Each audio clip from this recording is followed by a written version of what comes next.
রাজধানী জুড়ে শিক্ষার্থী জনতার বিক্ষোভ। প্রধানমন্ত্রীর আলোচনার প্রস্তাব প্রত্যাখ্যান আন্দোলনকারী সমন্বয়কদের। দেশেই আছি বললেন শামীম ওসমান। আন্দোলনের বিজয়ে দ্বারপ্রান্তে বললেন মির্জা ফখরুল। এতক্ষণ শুনছিলেন সংবাদ শিরোনাম, এবার বিস্তারিত। তার আগে বন্ধুরা, আপনারা কে কোন জেলা থেকে দেখছেন অবশ্যই কমেন্টে জানাবেন। নিত্য নতুন দেশি বিদেশি সংবাদ পেতে আমাদের চ্যানেলটির সাথেই থাকবেন। এখন থাকছে বিস্তারিত। কোটা সংস্কার আন্দোলনকে ঘিরে উত্তপ্ত দেশ। এমন অবস্থায় আজ শনিবার ৩ আগস্ট বিকেলে সারা দেশে বৈষম্য বিরোধী ছাত্র আন্দোলনের ব্যানার বিক্ষোভ কর্মসূচি পালিত হচ্ছে। এই কর্মসূচি পালন করছেন রাজধানীর বিভিন্ন এলাকার শিক্ষার্থী সহ আন্দোলনের সমর্থন করছেন এমন মানুষ এবং জড়ো হওয়ার চেষ্টা করছেন। রাজধানীর আফতাবনগর, বাড্ডা, রামপুরা, বনশ্রী, মিরপুর ১০ ও সায়েন্স ল্যাব, শহীদ মিনারে বিক্ষোভ করেছেন শিক্ষার্থীরা। শনিবার সকাল থেকে বৈষম্য বিরোধী ছাত্র আন্দোলনের ডাকে সাড়া দেয় এবং কর্মসূচিতে অংশ নেন তারা। আফতাবনগরে বৈষম্য বিরোধী ছাত্র আন্দোলনের ডাকে কর্মসূচিতে অংশ নিতে জড়ো হয়েছেন কয়েকটি বেসরকারি বিশ্ববিদ্যালয়ের শিক্ষার্থীরা। কয়েক হাজার শিক্ষার্থী রাজধানী বাড্ডা রামপুরা সড়কে অবস্থান নিয়েছে। এ সময় বাড্ডা থানার অর্ধশতাধিক পুলিশ রাস্তা থেকে সরে গেছে।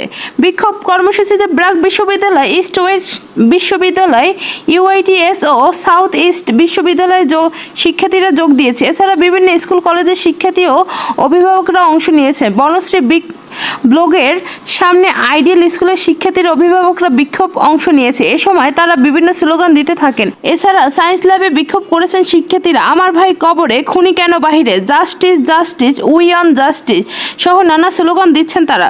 সায়েন্স ল্যাবের মোড়ে সকাল থেকে অনেক পুলিশ সদস্যকে অবস্থান করতে দেখা গেছে। এদিকে রাজধানীর মিরপুর ১০ নম্বরে গোল চত্বরে অবস্থান নিয়েছেন বিক্ষোভকারীরা।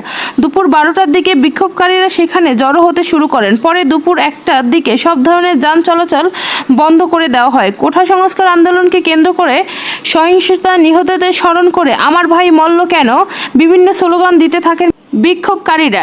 একই সঙ্গে আগামীকাল রবিবার থেকে সর্বাত্মক অসহযোগ আন্দোলনের ডাক দেন তারা। সারা দেশে ছাত্র নাগরিককে শান্তিপূর্ণ আন্দোলনে হামলা করে খুনের প্রতিবাদ ও ৯ দফা দাবিতে এই কর্মসূচির ডাক দেওয়া হয় বৈষম্য বিরোধী ছাত্র আন্দোলন। দেশের চলমান পরিস্থিতি শান্ত করতে বৈষম্য বিরোধী ছাত্র আন্দোলনের সমন্বয়কদের সঙ্গে বসতে চেয়েছেন আওয়ামী লীগের সভাপতি প্রধানমন্ত্রী শেখ হাসিনা। আজ শনিবার গণভবনে পেশাজীবী সমন্বয় পরিষদের কেন্দ্রীয় নেতাদের সঙ্গে বৈঠক কালে এসব কথা বলেন তিনি আরও বলেন, গণভবনের দরজা খোলা। কোঠা আন্দোলনকারীদের সঙ্গে আমি বসতে চাই, তাদের কথা শুনতে চাই, আমি সংঘাত চাই না। প্রধানমন্ত্রী আরও বলেন, আটক ছাত্রছাত্রীদের মুক্ত করার নির্দেশ দেওয়া হয়েছে। এ সময় বিশ্ববিদ্যালয়, স্বয়ংশাসিত প্রতিষ্ঠান ও সরকারি প্রতিষ্ঠানের প্রস্তাবিত পেনশন ব্যবস্থা বাতিলের ঘোষণা করেছেন সরকার। নারায়ণগঞ্জ ৪ আসনের সংসদ সদস্য প্রভাবশালী আওয়ামী লীগের নেতা শামীম ওসমান দেশ ছেড়েছেন বলে গুজব চাউর হয়েছে। তবে তিনি দেশ ছাড়েননি, তিনি নিজেই এইসব তথ্য নিশ্চিত করেছেন। শনিবার পৌনে ৩টার দিকে আওয়ামী লীগের সভাপতি শেখ হাসিনা ধানমন্ডির রাজনৈতিক কার্যালয়ে দলের সাধারণ সম্পাদক ওবায়দুল কাদেরের সংবাদ সম্মেলনে উপস্থিত ছিলেন তিনি। সেখানে তিনি সাংবাদিকদের বলেন, আমি দেশেই আছি। সম্প্রতি ফেসবুকে গুজব ছড়ানোর হয়েছে যে শামীম ওসমান ও তার পরিবারের সদস্যরা সকলেই থাইল্যান্ড চলে গেছে। আজ সকালে শামীম ওসমানের ছেলে ইমতিনান অয়ন ওসমান এটি গুজব উল্লেখ করে তাদের ঢাকায় অবস্থানের কথা নিশ্চিত করেন। তিনি আরও জানান, তারা পরিবারসহ দেশেই রয়েছেন, ঢাকায় অবস্থান করছেন। এ বিষয়ে ফেসবুকের একটি ভিডিও পোস্টে ইমতিনান অয়ন ওসমান বলেন, একটা জিনিস জানতে চাই, এটা যদি থাইল্যান্ড হয় তাহলে ঢাকা কোথায়? সেই সঙ্গে তিনি তার বাসার চারপাশের ভবন ভিডিও করে দেখান।